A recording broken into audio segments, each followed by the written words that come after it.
Assalamualaikum warahmatullahi wabarakatuh. Kembali lagi bersama podcast kami, yaitu Banking from Gen Z.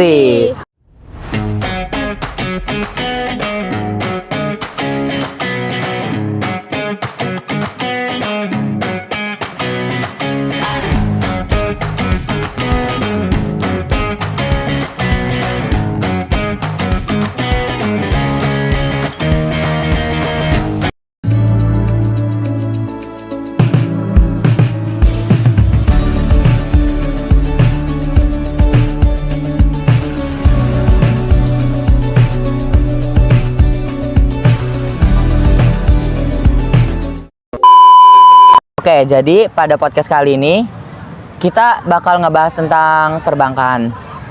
Sebelum membahas, kita memperkenalkan diri terlebih dahulu. Nama saya Heran Robiansyah dari kelas E2.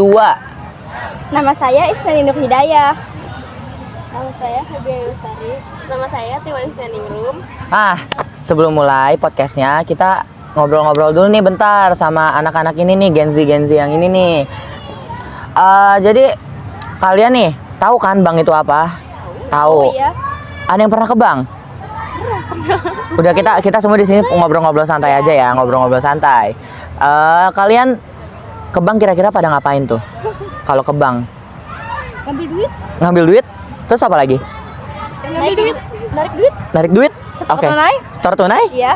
Apalagi? Oke. Biasa nih kan lembaga bank dibagi menjadi dua, yaitu lembaga keuangan bank dan lembaga keuangan bukan bank.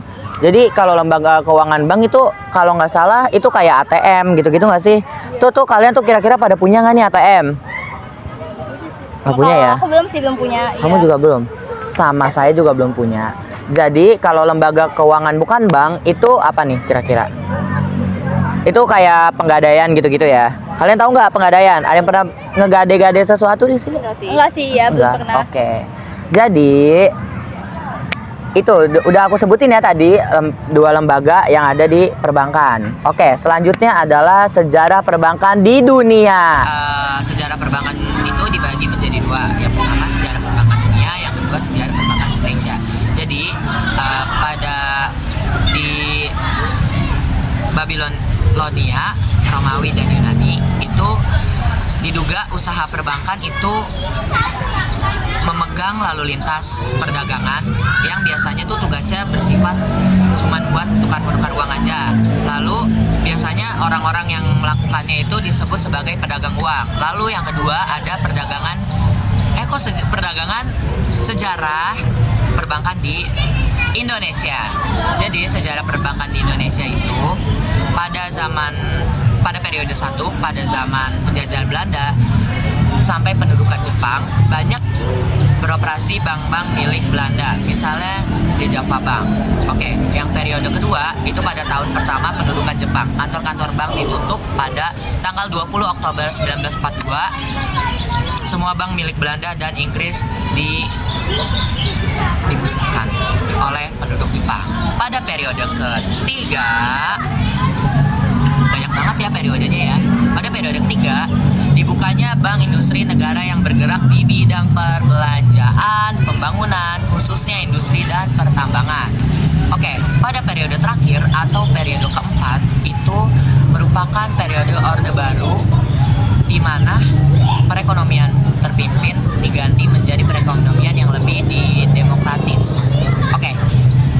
Jadi paham gak nih? Udah paham belum? Jujur saya rada mager ya ngejelasin sejarahnya itu karena aslinya panjang banget, jadi tadi saya singkat dikit aja. Jadi udah paham belum nih kira-kira? Paham. Oke, jadi aku punya beberapa pertanyaan buat Isna ini, Triwahyu dan Febi Ayu. Oke, jadi aku punya beberapa pertanyaan buat kamu nih. Jadi aku punya pertanyaan buat Kak Triwahyu dulu nih. Jadi kamu tahu nggak sih apa saja jenis-jenis bank dan penjelasan dari bank itu? Jadi yang pertama itu ada bank sentral. Bank sentral itu adalah lembaga negara yang mempunyai wewenang untuk mengeluarkan alat pembayaran melalui suatu negara. Dan yang kedua itu ada bank umum. Bank umum itu adalah kegiatan yang usahanya dilakukan secara konvensional atau prinsip syariah dan melakukan dengan kegiatan jasa melalui lalu lintas pembayaran. Dan yang ketiga itu ada bank berkreditan rakyat atau disebut BPR. Bank ini sama aja sama kayak bank yang tadi, bank umum, cuman yang ini tidak melakukan kegiatannya secara jasa atau melakukan pembayaran itu secara lalu lintas gitu. Oke, panjang ya guys penjelasan dari Kak Triwahyu ini. Mantap, kita beli aplaus buat Kak Tia. Oke, jadi buat selanjutnya enaknya kita kasih pertanyaan ke Mbak Nana dulu atau Mbak Feby dulu ya. Voting nih. Nggak usah ya lama. Oke, jadi pertanyaan selanjutnya untuk kita lihat dulu di ininya, rundownnya. Oke, berarti pertanyaan selanjutnya kita kasih ke Mbak Feby dulu ya, bukan Mbak Nana. Oke, jadi Feby, kamu tau nggak sih apa itu tentang bank? Tentang bank itu adalah badan usaha yang menghimpun dana dari masyarakat dalam bentuk kredit atau simpanan. Itu aja sih. Singkat, padat, dan jelas. Wow, kelempar guys pensil saya. Oke, jadi selanjutnya kita mau ngapain dulu? Kita mau ngapain Mbak Nana nih? Oke, selanjutnya pertanyaan buat Mbak Nana pisang-pisangan. Oke, Mbak Nana suka pisang nih BTW? Enggak suka. Oke, sukanya siapa nih? Oke. Siapa ya? Oke, jadi selanjutnya pertanyaan buat Mbak Nana. Mbak Nana, kamu tahu nggak sih apa itu asas, fungsi, dan tujuan perbankan itu apa? Iya, aku tahu. Jadi gini, asas dalam perbankan yaitu dengan menggunakan prinsip-prinsip kehati-hatian. Kalau tujuan perbankan yaitu untuk menunjang pelaksanaan pertumbuhan nasional dalam rangka pertumbuhan ekonomi dan stabilitas nasional ke arah peningkatan kesejahteraan masyarakat.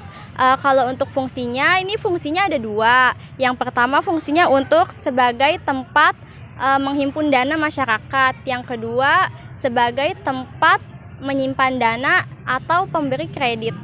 Udah sih, itu aja yang aku tahu. Oke, jadi udah tiga-tiganya udah kita tanya nih. Sebenarnya masih ada satu pertanyaan lagi, cuman saya mau, karena di sini gerah ya, boleh dong Kak Tia ambilin tisu buat saya.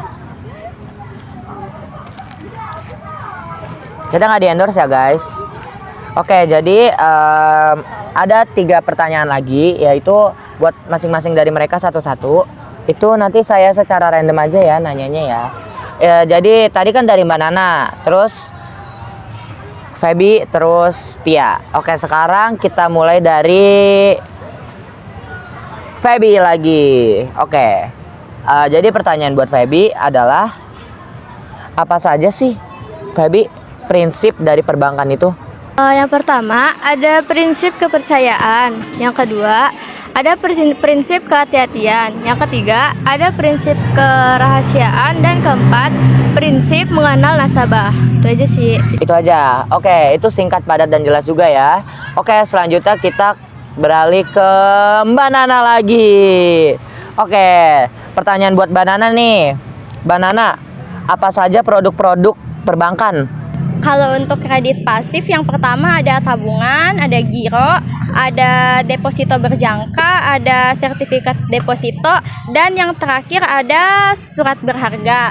Dan kalau untuk yang aktif, yang pertama itu ada kredit rekening koran. Kalau yang kedua itu ada kredit reimburse, yang ketiga ada kredit aksep, yang keempat ada kredit dokumenter, dan yang terakhir itu ada kredit jaminan surat-surat berharga. Udah sih, itu aja. Oke, cukup jelas banget ya itu penjelasan dari Mbak Nana ini. Oke, selanjutnya pertanyaan terakhir. Beralih ke Kak Triwahyu lagi. Oke, jadi ini pertanyaan terakhir dari saya tentang materi perbankan ini. Oke, jadi pertanyaan terakhir itu lumayan panjang ya, jadi saya baca aja dari ininya. Pertanyaan terakhir itu, Kak Tia, sebutkan yang kamu ketahui tentang jenis bank berdasarkan kegiatan operasionalnya. Jadi yang pertama itu ada bank konvensional. Bank konvensional itu dilakukan kegiatan usahanya. Keras lagi, coba Katia suaranya. Bank konvensional itu dilakukan kegiatan usahanya melalui konvensional atau syariah dengan melakukan jasanya dalam pembayaran lalu lintas. Dan yang kedua ini ada bank syariah. Bank syariah ini adalah bank menjalankan kegiatan usahanya berdasarkan prinsip syariah dan menurut jenisnya terdiri atas bank syariah, dan bank pembiayaan rakyat syariah. Udah sih gitu aja. Oke, sebenarnya pengen bikin lebih panjang lagi sih pada podcast kali ini. Cuman kayaknya waktunya nggak cukup. Jadi mungkin next time kita ketemu lagi ya.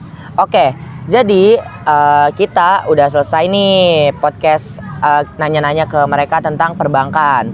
Jadi semoga setelah menonton podcast ini kalian bisa menambah ilmu, bisa menambah wawasan lagi dari apa yang kalian tonton, yang kalian lihat, yang kalian dengar, apapun itu tentang video ini. Jadi semoga video ini berkah buat kalian semua, semoga video ini berguna buat kalian semua, dan terima kasih. Oke, Terima kasih. terima kasih. Wassalamualaikum warahmatullahi wabarakatuh. Belum, kocak itu masih lama, Saira. Ulang-ulang. Kan di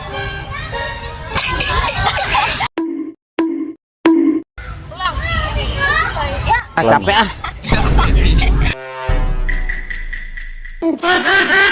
Capek ah.